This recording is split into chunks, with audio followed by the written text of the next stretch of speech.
Hello everyone, welcome to William and the Magic Box. Today on our show, we are going to have Luis. Luis is from Mexico, so let's see what Luis has to say. Enjoy the interview. Hello, Hi, William. buenos días. Buenos días. ¿Qué tal? ¿Qué tal? ¿Cómo estás? I'm very well. Thanks so much. Thanks, Luis, for taking the time for the interview today, this morning. Thanks so much. Thank you. Thank you for your interest. I'm very excited. So, Luis, how your morning going so far? Good. I woke up not too long ago. So this is pretty much the first thing I'm doing today. Amazing, amazing. And tell me, where are you from, Luis? I am from Mexico. I used to live in Chihuahua, which is in the north. And now I live in Puerto Vallarta, which is one of the most popular beaches here in Mexico. Actually, I had a few guests from America, and they are living there, or they were going on vacation. A lot of people talk about it. Actually, I never heard before about the place, and after the interview, so many people going there, living there, and I was like, oh, that's a good place. And I put on Google. It's a beautiful place. It's gorgeous. There's a lot of places to visit, things to do. People here have amazing energy. It's a really wonderful place. And how long have you been living there for? I've been living here since the end of May. Oh, so it's not that long. Mm-hmm. And where were you born? Where you've been raised? I was born in the state of Chihuahua, which is in the north of Mexico. It's pretty much a desert, so it gets really hot during the summer and really cold during the winter. I see. And tell me, I believe you are a singer, yeah, Luis? Mm-hmm. So tell me a little bit about your career, how everything started. Well, I studied music education a long time ago, almost 10 years ago. And that's where I started experimenting with my voice and joining choirs and whatnot. Shortly after, I started writing my own songs. That's something I really enjoyed. I was always busy with my job at the time or school, the school I was attending. So I really never focused on it. It was more of a hobby. I believe in 2014, I started my YouTube channel, and I started posting videos of me singing my favorite songs, covers of my favorite songs. And it just got popular a bit. Some of my songs became a bit viral, and people started subscribing, and I just kept on doing it. And it was really fun. I was doing it mostly as a way of self-expression. I really never looked at it as a career. But when I finished writing some of my songs, I thought, well, maybe if I have an audience now, it could be a good moment to share them and to put them out there and just have fun with them, see what happens. Up to this point, I haven't been able to complete it because life is messy and there's up and downs, and it takes you here and there. But it's something I still want to do during my lifetime. I see. And besides that, what do you do for work? I used to be a teacher. I taught music and languages. I speak English and French. So for about 5 or 6 years, I taught music. I taught piano, I taught violin. I also taught orchestras and I taught a lot of kids in my hometown. When I moved to the border, which is closer to the US, I found a lot of opportunity teaching English and also French. So I finished my studies in French, and I got jobs many places, and I did that for about 6 years too. And now that I'm here in Vallarta, I'm still doing some of that. I'm teaching English and Spanish for people who want to learn either of them. I see. And why French? Was just like an opportunity to learn French, or you always liked the language?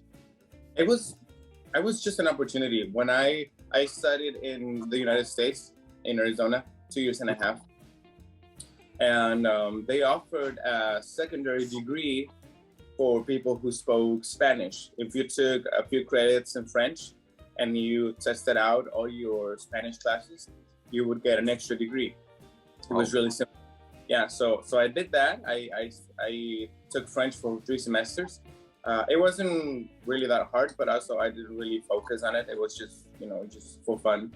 And but it gave me, it was a nice introduction to it.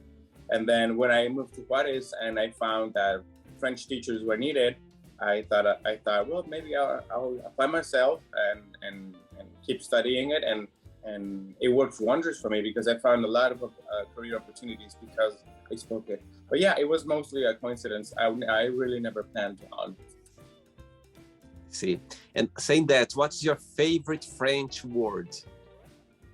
Oh, there's so many. But one that I really enjoy saying and teaching is osito, which sounds osito in Spanish, which means little bear. But it means something completely different. Osito means in French, as soon as. I see. Actually, if I would hear this language, this word, I would think that it is a Spanish word and not French. Yeah, there's a lot of phonetic similarities. So if you isolate it, it can sound like a Spanish word. But there's others that are more French sounding. For example, mignon. That's pretty. Mignon. That means cute. There's also food is always fun to say in French. Champignon, which is mushroom. And yeah, there's just so many. Yes, the Latin, the French grammar, like the Portuguese, is very similar. I'm originally from Brazil, and there are so many words in French that they use that we use as well. Of course, the different way of saying. But sometimes when I got a lot of French friends, actually my best friend, he's French, and when I listen to them, I can hear them talking. I catch so many words that they say that we say in Portuguese as well, and the grammar is very similar. You know what I mean? Yeah, it's very similar. I actually studied some Portuguese and Italian as well, and I got to experience that. They all, it's not really that hard once you have one of them down. Yeah. Absolutely. Luis, are you ready to go on a beautiful journey through your memories in life and to share your point of views? Yeah, sure. Amazing. Welcome to William and the Magic Box. So this is my best friend.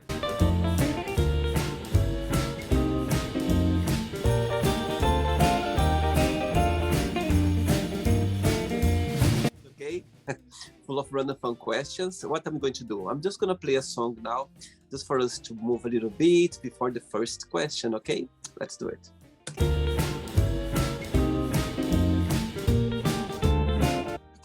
Right, before we start the game, during the journey, if there is a question that you don't want to talk about for some reason, you don't want the answer, always can change, okay? It's all very friendly. All right, sounds good. What you drinking, by the way? It's just a protein shake. To start the day in a good mood, yeah? Yeah. First question for you is, which talent do you wish you had?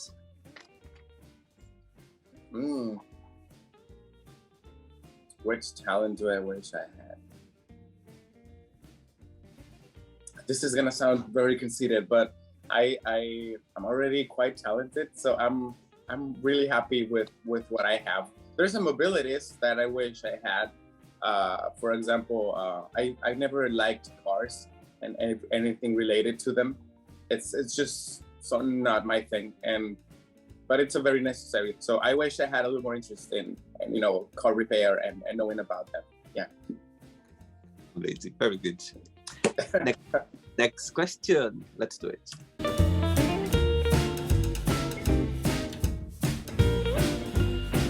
Hey, Luis from Mexico. Next question is, where do you want to be in 10 years' time from now? Where do I want to be? I don't know exactly about a place, but I can tell you professionally where I want to be. In 10 years from now, I would like to have achieved my fitness goals, released most of my music that I have written that is waiting to be released. I'm also working on a book, on a story. So I hope by then I will have released at least part of it. And yeah, I think that's all I want, for the next 10 years. Everything else just always falls into place. But I think dreams are the most important things to strive for. You mentioned about fitness, yeah? So tell me your connection with fitness. Fitness always been in your life? Yeah, well, I started working out when I was about 16 because I was always, I'm very short, I'm 5'5", and I was very skinny when I was a teenager. So I didn't feel comfortable with the way I looked. So I wanted to, to get stronger, to look better. And I've always been very disciplined. So when I found out that working out, it was more about dieting than actually exercising, I realized that I could do something really good with it. So for a long time, I've been going on and off to the gym and trying to eat well and learning. And it's something I really enjoy. Sometimes it's hard, you don't want to do it. Sometimes you don't have the time, but I've had really good seasons or even years when I've been really, really applying myself, and I've been really happy with the results. And I want more. There's more things I want to achieve on that field, and yeah, I just keep looking forward to that. Yes, I think working out is always bring good vibe, good energy for ourselves. Just feel like, doing a lot. It's of course not easy working out. There's always, it's hard. But after when you did it, you go like, my goodness, it's open up your minds, your thoughts, everything works in a better way. Yeah, there's a quote that I really like that I always relate to fitness. It goes something like this. It's not exactly this, but more or less. Every man deserves the chance to meet the best version of themselves. And I always thought it's true, and it will be a wonderful gift to yourself to be a mature person, man or woman, actually, and just look at you and say, I did my best. This is my fullest potential, and I love it. It's very good. I like that as well. Next one, let's do it. Okay, before the next question, tell me how music came into your life, how everything started, what's the passion that started in your life? Okay, well, this actually started as my mom's dream. She always wanted to do music in her life. Her life was very different. It was a lot more restricted because of the time she grew up in. But when I turned 12, I believe, no, I was 9 or 10. When I turned 9 or 10, she had a good friend that was hiring a teacher to teach her kids. He taught them guitar and piano, and she recommended that my mom hired him for me too. So Mr. Miguel, he was an amazing teacher. He started coming to my house and started teaching me. At the time, I didn't really like it because I was very little and I wanted to go out and play and be with my friends and whatnot. So it was kind of like a chore. I didn't really feel it, but I stuck with it for almost a year. And it was very rewarding because by the time I was 12, my grandparents they had their 50th anniversary. Oh. And I could play a little, so they asked me to play at the ceremony, at the 50th anniversary wedding. And it was really special. I was really happy to be able to give them that gift, a nice memory. And my whole family was there, and they were all very excited to see me play. And I played a very simple song, but they still enjoyed it. After that, I started liking it, and when I entered high school, it started becoming more of my personality because there were more spaces for kids that knew how to play instruments to be part of. And then I started learning another instruments. I picked up the viola, which is like a violin, but a bit bigger. I had a really good piano teacher that taught me lots of. I just level 2 to like level 5 within a year because of the way she helped me. And then later I started singing, and then later I started writing my own music, and then I went to school for it.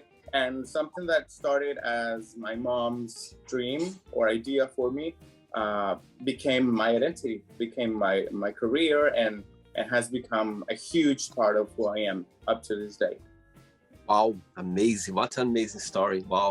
And as a child, who was your big inspiration? Did you look up for someone that you were like, okay, I would like to be like that, or not? Yeah, for sure. We all do that. You know, there's always someone that you look up to.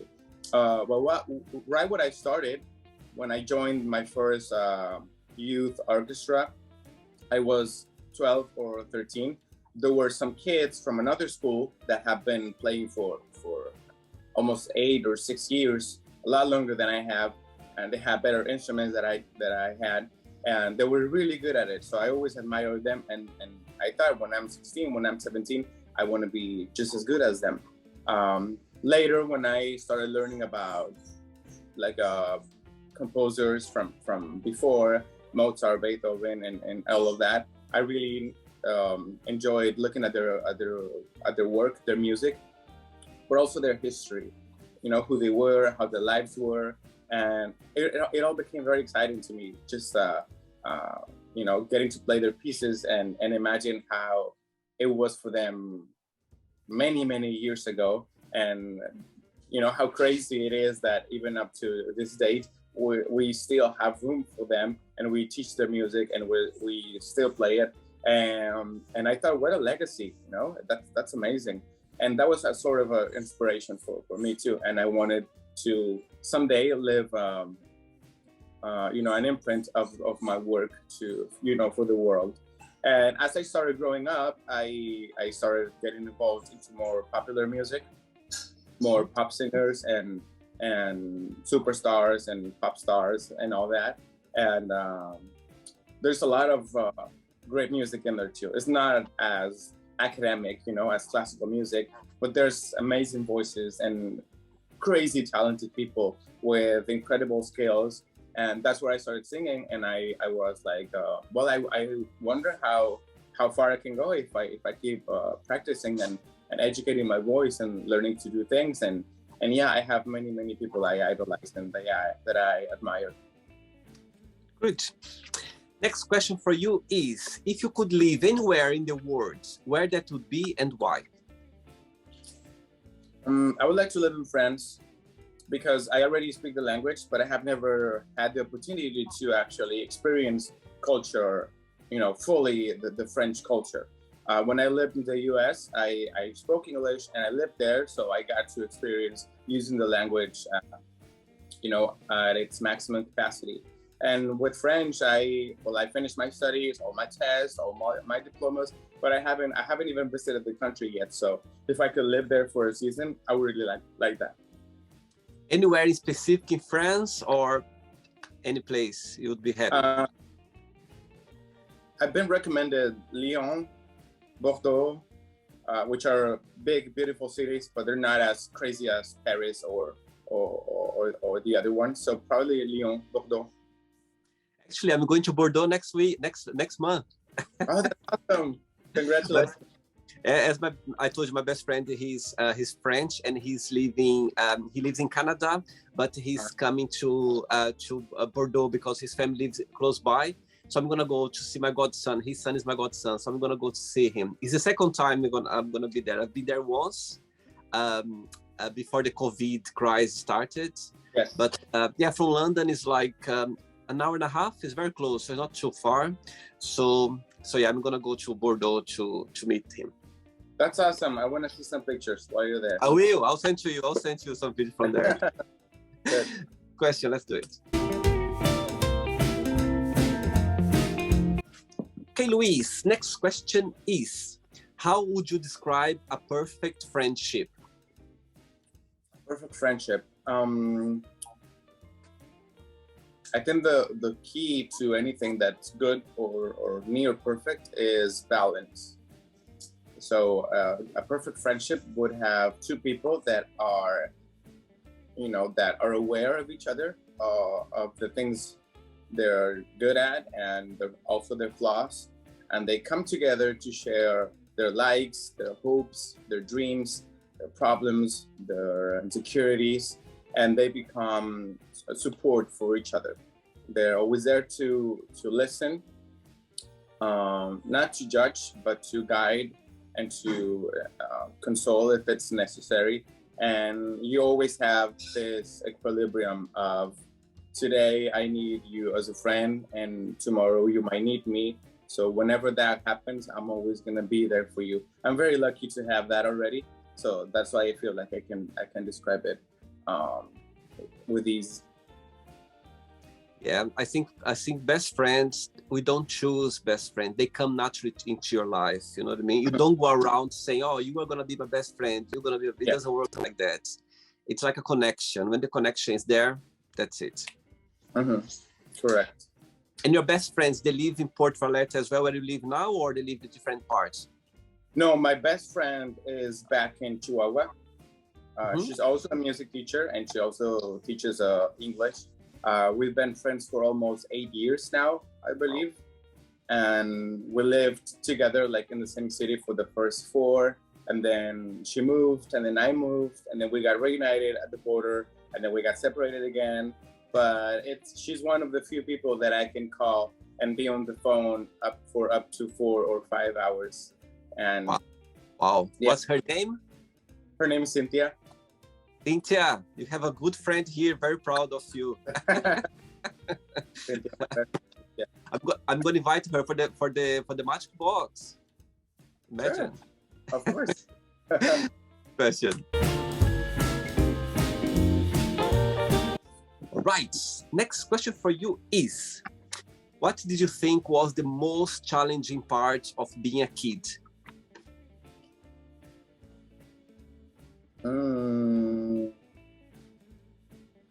That's a good question. Well, in my life specifically, I moved a lot while I was little.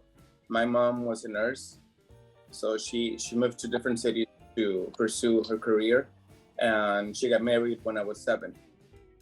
So I finished elementary school going like to 8 different schools, throughout the 6th grades. I went to many schools. I lived in many houses. I started in many places from scratch. So for me, the hardest part was adapting. I was constantly having to adapt, and right now, looking back, I don't remember as a kid saying, "Oh, I'm tired of adapting." But now as an adult, whenever I need to move and change and adapt, I'm always I'm fearing going through that, because I guess as a child it was more traumatic than I actually imagined. So I guess that adapting for me as a kid, that was the hardest part. Oh wow! And do you have siblings as well? I have a sister. Yeah, she's 8 years younger than me. See, very good. And she's back in Chihuahua now as well. Yeah, she's finishing her career. See, saying that, what's the biggest similarity between both of you, and what's the biggest difference? Biggest similarity and difference? Well, biggest similarity will be our love for our family. We really love our mom and our cousins and family. We also have a weird sense of humor that only the 2 of us get.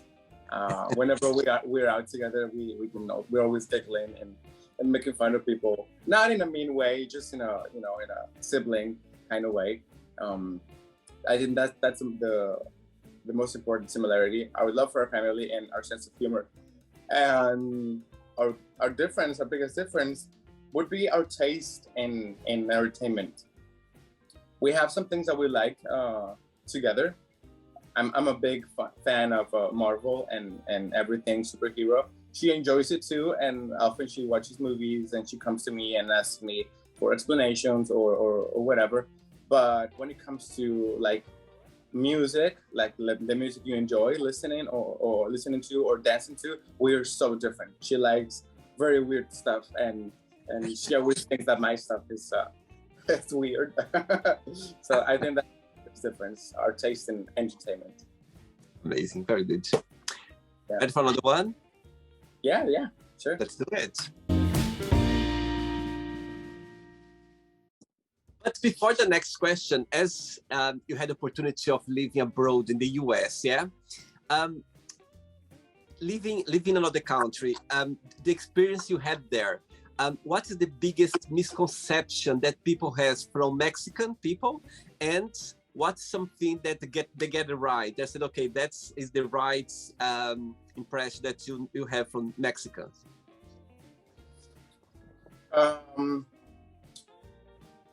I think the biggest misconception they had is that we are not talented. I always felt that I was a bit undermined by some of my teachers because they didn't expect my talent to be as big or as well developed as they imagined. So whenever I did something that was worth praising or good in any way, I always caught them off guard. They always seemed surprised, like, you did this, you wrote that, you got that score. I always felt that somehow it was surprising for them that a Mexican was able to achieve things. And I'm not the only one that experienced things like I remember a class. This is a class that I took as an elective. I didn't need it, but I took it because I wanted to. It was called English Vocabulary. And I took it because I wanted to improve the way I spoke and I wanted to learn more. The teacher was quite nice. It was a challenging class. At times it was challenging, but I enjoyed it overall. And sometime I was talking to a fellow student about the class, and he said, oh, that teacher, she said, I hate it. And I was like, why? She was pretty nice to me. Yeah, well, maybe it's just, I just had a really bad experience with her. I took the class because I wanted a college experience, but I was born in the US. Like, I know English like any other kid. So when I was talking in class and doing the exercises and showing off my vocabulary or my skills, she said, you're very, you're too well spoken for a Mexican, she said. And I could tell that he was very hurt about it. But I guess I got it. Maybe she expected him to be from out of the country, not raised in the US. But still, I don't think it was a good thing for her to say to a student. So that's one of the truths that I lived there. They expect a lot less from us. But another one that unfortunately it's also true, and it happened a lot, and I was guilty of it. Us Mexicans, we tend to be late for many things. We are not really good at being on time, and Americans are. So many times, and this happened to me at least 2 or 3 times, I was late for rehearsals, I was late for class, I was late for things, because that's how our culture is. We're not, unfortunately, we're not really good at that. And not everybody is like that, but I believe that especially musicians, Mexican musicians, we could be the worst at being on time. So I'm guilty of that, and I'm not proud of it. But since that's the question, I'm just going to be honest. It's so interesting saying that, because Brazilian people as well, we tend to be late. Like, it's as you said, it's a cultural thing. We are very laid back. We are very. But imagine, England. They are so well known to be on time, like the English time. And I remember my first job I had here in London. Actually, my manager, she was Spanish. And I remember I arrived late, like 10, 15 minutes late. And I'll never forget. She said to me, William, come here. I know you are Brazilian, and I know Brazilian people, they arrive very late. But here, you can't. You are in England. You need to change your way of seeing. I was like, oh my God. And I didn't know that we had this impression, because I was in London for like a month. It was very, very early days in London. And when she said that to me, I was like, and I'm so grateful for her to tell me that, because I didn't know that. She knew, because she was working with Brazilian for many years. And and so glad that she told me off, because from that day, I learned my lesson. And actually, saying that, I've been here for almost 20 years now in London, and through my life here, work-wise, people they know me to be always early. And I always arrive like half an hour, even 1 hour. I like to arrive, not maybe connect with this situation as well, but I just love it, and I learned my lesson straight away. And and it's so true, because I have Brazilian friends here as well, and there is always late. There is always something. Sometimes when I'm gonna meet Brazilian friends, I arrive late as well, because I get more relaxed, because I know the way we are. It's a cultural thing, you know what I mean? Yeah, that's true. Apparently, it's true. Anyway, next question for you is: do you consider yourself to be a spiritual person, and how? At least for the past 5 years, because of the things I've been through and the challenges I have encountered, I focused more on my emotional being, like being able to manage my emotions and recognize them and handling them. And that's not necessarily spirituality. It's a source of strength as well, but I focused more on it than I did on spirituality compared to when I was a teenager. My mom raised us in the church, so we always went with her.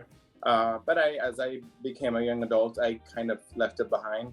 Then when, during your 20s, when you have this chaos that always unravels, because that's just how the 20s are, I needed help, and I didn't turn to spirituality. I turned to the mind and emotions and yeah, that's why I don't think I'm really spiritual anymore.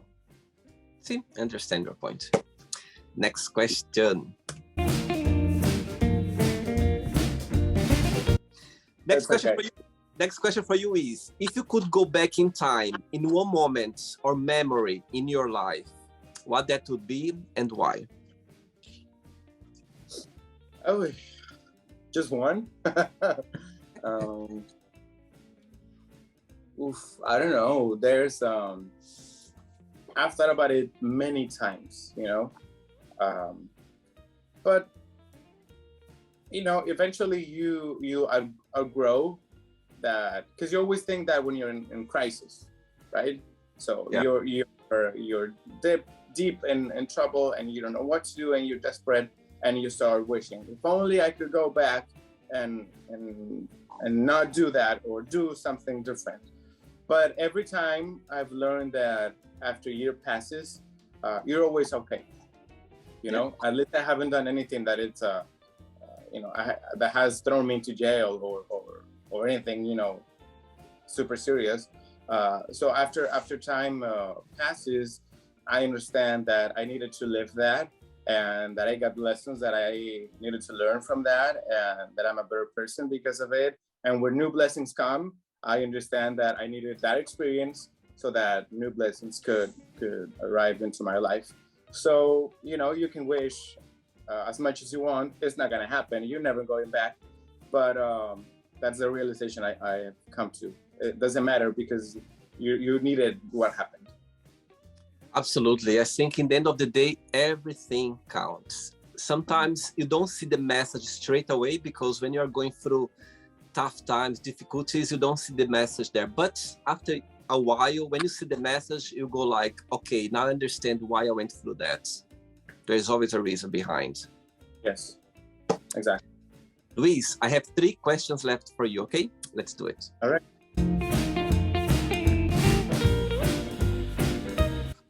But before the next question, what's the best part of being a singer, being a musician, involved with music? And also, there's always a challenging part. What that would be? Okay. The best part is, in my case, that I write and sing, sharing my work, sharing my songs, the stories behind it, the emotion, seeing people react to it, entertain them with it. That's something I really, really, really enjoy.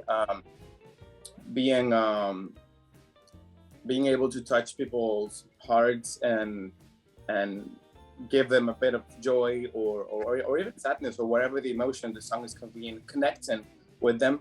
that's the best part about doing art, not just music. I think art in general, that's what every artist enjoys the most, being able to connect with the audience. And the worst part, or not, or the least pretty part, could be dealing with people that don't respect your boundaries as an artist. You know,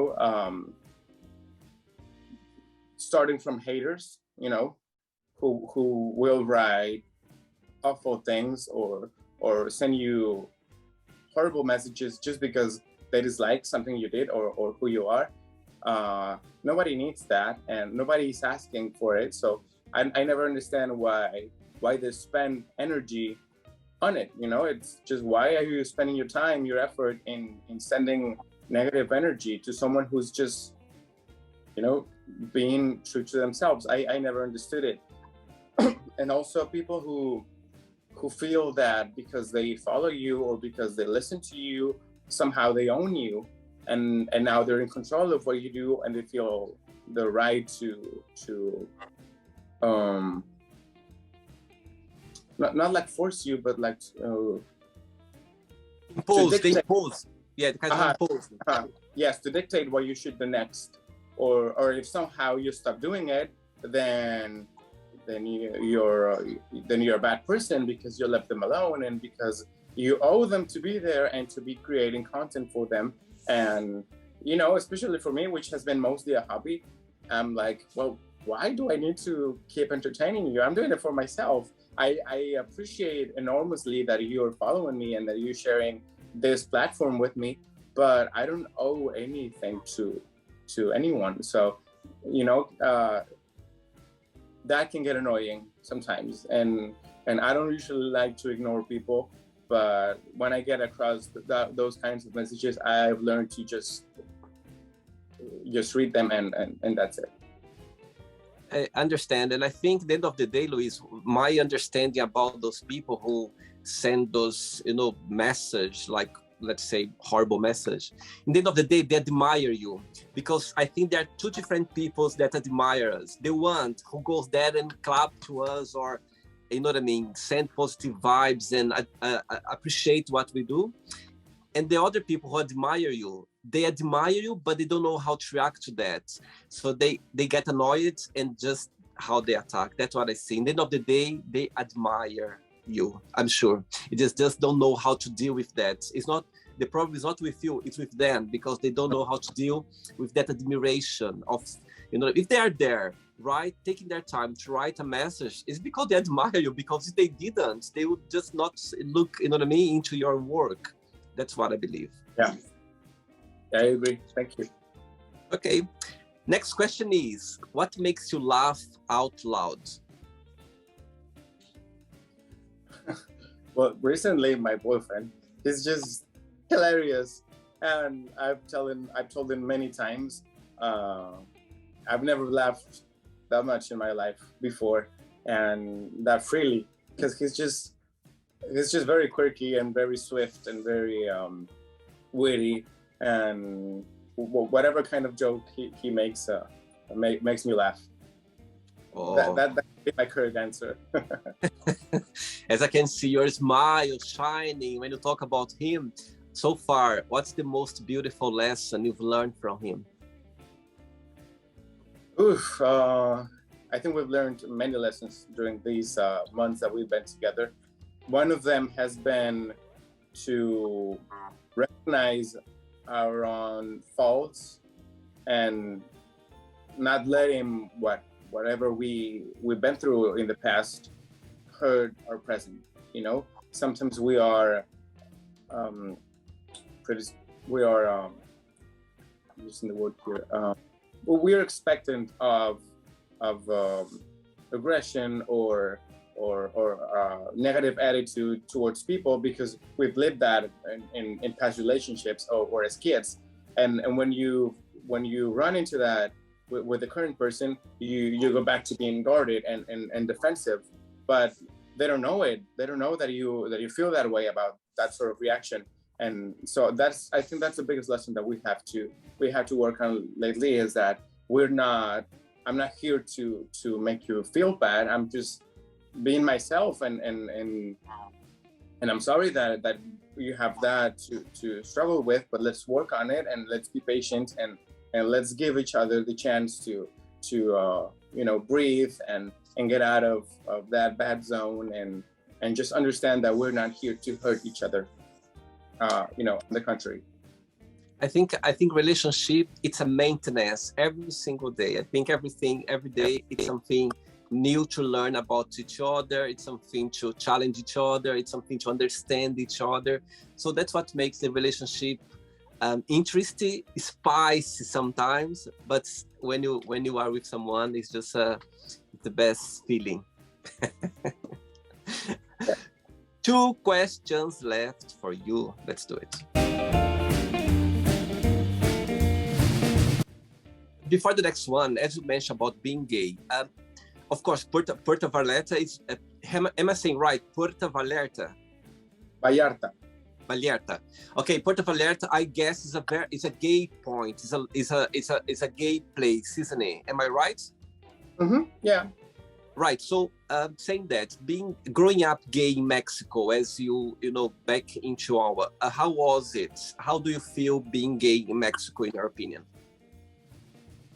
Oof, there's a lot to catch up to, definitely. I was not only growing up a gay kid, I was also in Mexico. I was growing up in a religious family, religious on both sides. My mom's side, my dad's side, they both were religious into different churches, and it was hard. It's very difficult.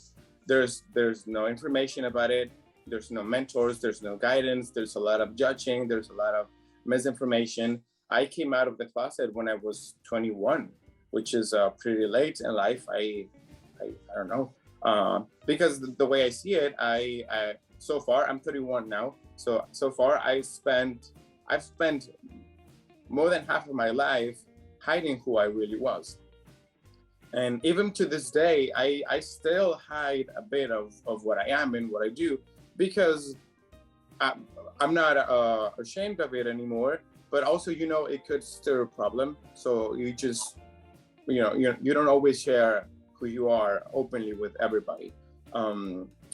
So yeah, it was difficult growing up like that in Mexico, growing up like that in the North, especially, I would say.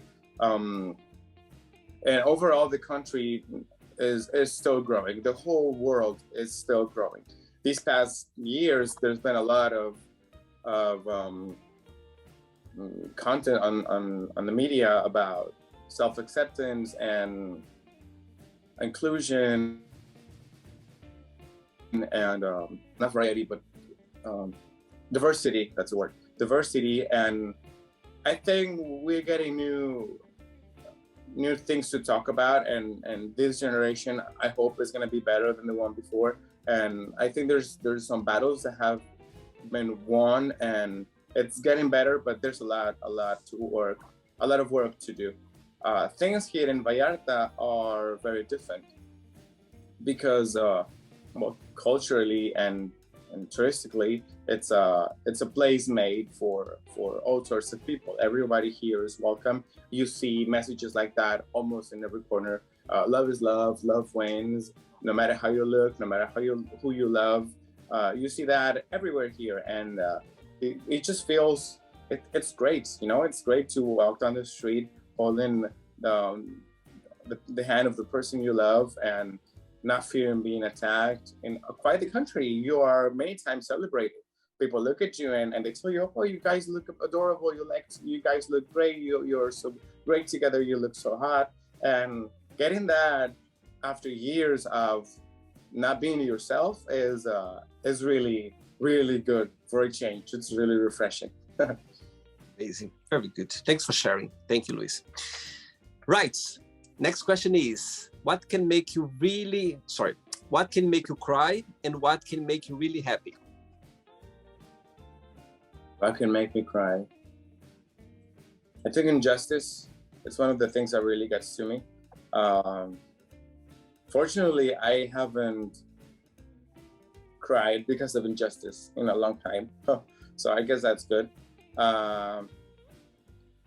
I'm also pretty emotional. So farewells can get me to cry too. Just before I left the border and before I moved here, I quit my job and I said goodbye to many of my students. One of them wrote me a letter, and it was very unexpected. I knew she liked me because she was very active in my class and everything. But when I told her that I was leaving, she cried. She was bawling. She was really devastated, and she even wrote me a letter, and she said that she would never forget me, and lots of nice things. I when I read the letter, all the wonderful things she wrote made me very emotional. I didn't cry because I was super in a rush. Like I was finishing packing and finishing everything that I was gonna leave behind. But when I read it, I felt I got very emotional because she appreciated the things I did for her. She appreciated my job, my work, and I was very grateful for that kid. And I know that one day she's gonna be an amazing human being, and that growth and love that makes me cry. That can make me cry. And what can make you really happy? Also that can make me happy. Crying because of that, crying because of growth and love is a different type of crying. It's crying from happiness. My mom got married this year again. She remarried in February, and we went to our hometown for the wedding. And I saw my aunts and cousins and family that I hadn't seen in over a year. And 2 years ago, my grandma had passed away, and I loved her with all my heart. She was very special to me, and fortunately I was there when she passed away, and I got to go to the ceremonies and the burial and everything. So when we went to the wedding, one of my aunts was wearing I think it's called a shawl, kind of like just a garment. For the cold, and she was wearing it, and I recognized it instantly because my grandma wore it many times. So I looked at my aunt, and I grabbed the garment, and I asked her, "This was my grandma's, right?" And she said, "Yeah, I kept it," and I hugged her, and I started crying like crazy. All my aunts were like, "Oh, you poor thing, you're so emotional." And I was, because I was very touched to see, my aunts, they're growing older now, and seeing them wearing the things that my grandma owned, and my mom getting married. And at that time I was 30. I thought life goes on, but the one thing that remains is love, because even though my grandma isn't here, seeing this piece of fabric that belongs to her made me think of her and remind me of all the wonderful things she did for me, all the love she gave me. And I cried, but I was very happy. I wasn't sad. I was just happy to feel that, and lucky for having that in my life. I'm sure whatever your grandmother is right now, she's smiling. Just listen to this for sure. I have no doubts. Me too. Ready for the last one? Yes. Let's do it. Question. Let's do it. But before the last question, people watch the interview right now. Would you like to start a singing career, or also learn an instrument, as you are a teacher as well? What would be your best piece of advice for those people? The best piece of advice for anyone who wants to learn to do anything or achieve anything is discipline. Many people, they're always waiting for inspiration, like, I want to do that, but I don't feel it right now, and I'm not inspired to do it. And when I feel it, that I'm ready, I will. And inspiration will get you like 2 weeks into whatever you want to do, or maybe a little more, maybe even less. Inspiration won't last. It won't get you through your goal. Discipline will. Because when you're not inspired, you won't do things. But when you're disciplined, you will do them even if you don't feel like doing them. So make sure that discipline is more constant than inspiration. And inspiration is not bad. I'm not saying that. It's truly great. And when discipline gives you results, then you're gonna have inspiration, and then you're gonna have both inspiration and discipline at the same time, and then you're gonna be unstoppable. So that would be my best advice. Always rely on discipline rather than inspiration. Love that, Luis. Actually, I like that. Actually, the way you said is amazing, it's powerful, it's so true. I think, they work together, inspiration, discipline. You know what I mean? You cannot just be, as you said, be inspirational, but discipline needs to be there always, always, always. Consistent, always. Yeah. Last question for you is, very easy question. If you could be an animal, which one that would be and why? That's easy. I'm a Leo, the sign of Leo, and I love lions and cats and all that. So if I could be an animal, I would like to be a chimera, which is, a lion with wings and a scorpion sting, I guess. Yeah, a tail, a stinger. And yeah, I would like to be like a mythical beast, like something very powerful, very feared, and soar through the skies and breathe fire and all those crazy things. Amazing. Actually, last night I went to see a movie called Beast. It's about this big lion he was literally protecting. He was a bad lion, but he was protecting his, the other lions as well, and he was literally killing people. It was a bit like frightening to watch. I went to cinema last night. Right. Beast. I'll send the trailer. Actually, I was a bit disappointed. I was expecting something more, but it was beautiful to see because it was made in Africa. So they show a lot of animals, and it's a beautiful movie. But I was a bit, maybe I'll put too much expectation in the movie, and in the end I was a bit disappointed. But it was me. I think the problem was me, my expectation. Right. All right. Okay, it's not the end yet. Let's play now the word association game, okay? I'm going to give away some words. Just tell one word that comes to your mind. Quick thinking, okay? Okay. So, I hope you are enjoying the interview. Before we do the word association game, don't forget to give a like, don't forget to share this video, and also don't forget to subscribe to our channel. Just click on the button right there. Thank you so much and enjoy the word association game. Money.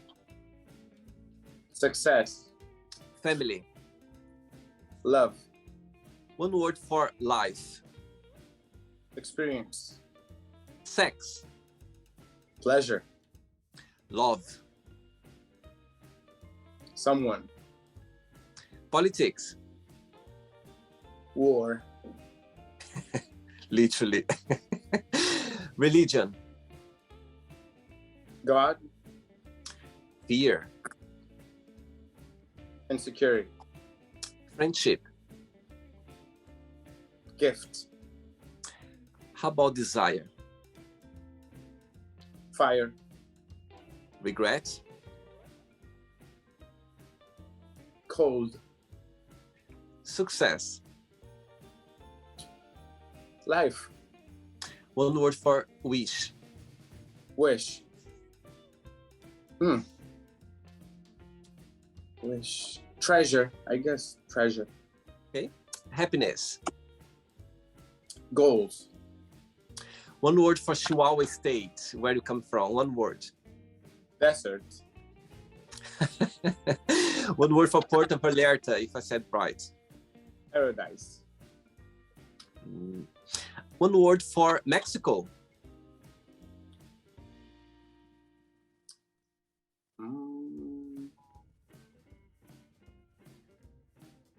Oof, that's tough.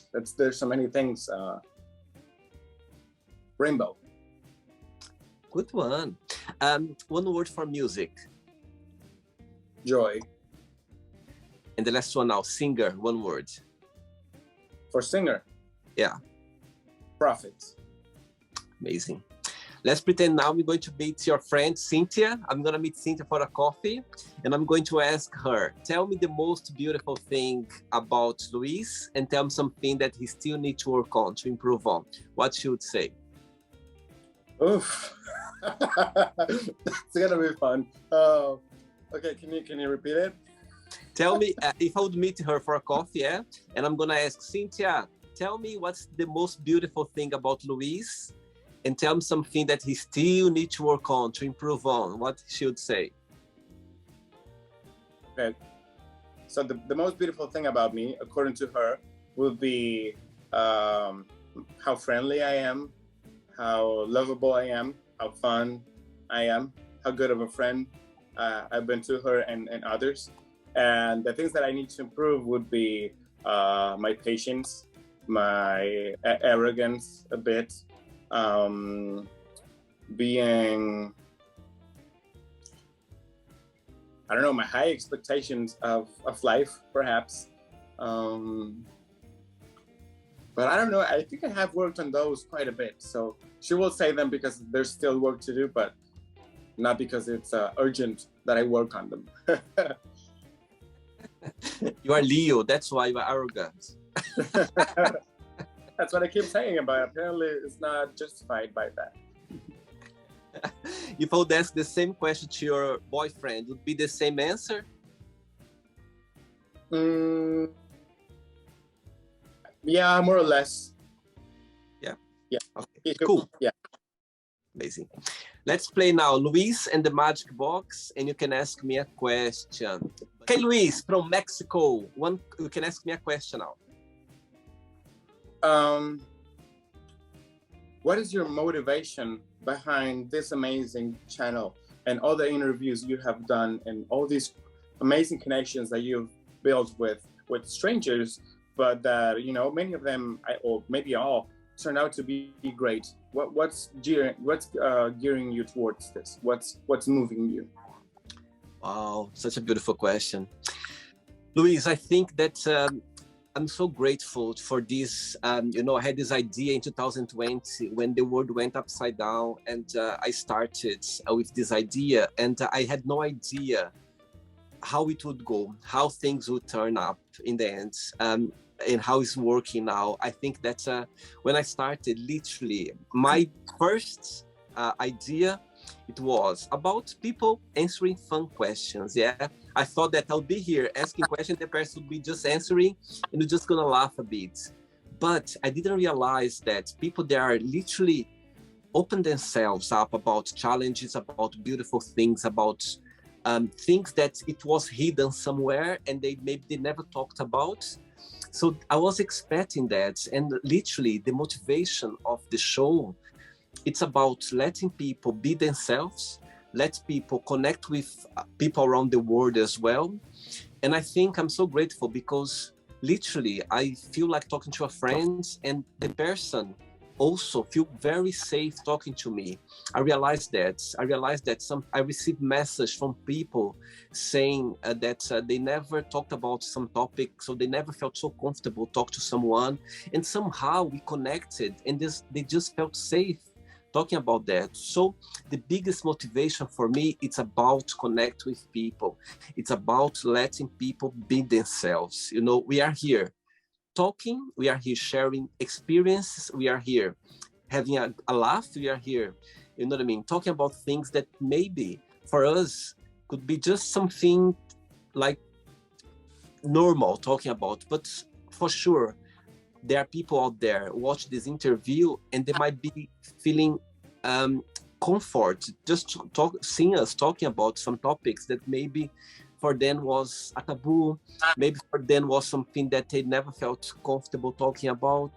So I think the whole idea and the whole motivation, it's about letting people be themselves and also connect with other people as well. So I think it's so fascinating to see, for example, you're talking about your childhood, and it's about, you know, your challenges and your time in the US as well, and also about your family, your grandmother. How beautiful it's just to hear just such a beautiful story, you know what I mean, about this moment you had, emotional moment about the close of your grandmother. And I think that's is priceless for me. It's so beautiful to hear those stories because it just brings you good vibe, brings you good memory as well. And it's fascinating. So answer to your question, the whole motivation, it's about connect with people, let them be themselves. And I think that's it's fascinating about the show. I appreciate that answer, and I appreciate you and the work you've done. I am really grateful about this interview and very surprised because I wasn't expecting something like this. I thank you. Thank you for inviting me. No, thank you so much, and I love it when I invite someone and you are a bit like, oh my God, why you invite me? What's the connection? And I love that because it's challenged the person. I like that because they're gonna see. And when I see this beautiful smile here after the interview, I'm like, my God, that's I made my job. That's things went well. Yeah, you did it. You did it. Thanks so much. But before you go, Luis, if you can share a positive message, something that you live by. This is one of my quotes from one of my favorite quotes from one of my favorite shows, which is Avatar: The Last Airbender. The quote is, "When you hit your lowest point, you're open to the greatest change." Wow, that's powerful. Amazing. Luis, muchas gracias. Thanks so much for the interview, and you keep in touch, okay? Muito obrigado. Até logo. Ciao. Ciao. Thank you. Goodbye. So, did you like the show? Don't forget to give a like, share it, and also don't forget to subscribe to the channel. And if you'd like to be part of the show as well, first, subscribe to our channel, and after that, just go to our website, www.williamandthemagicbox.com, and send us a request saying why you'd like to be part of the show. And I see you there. Bye bye, see you next time.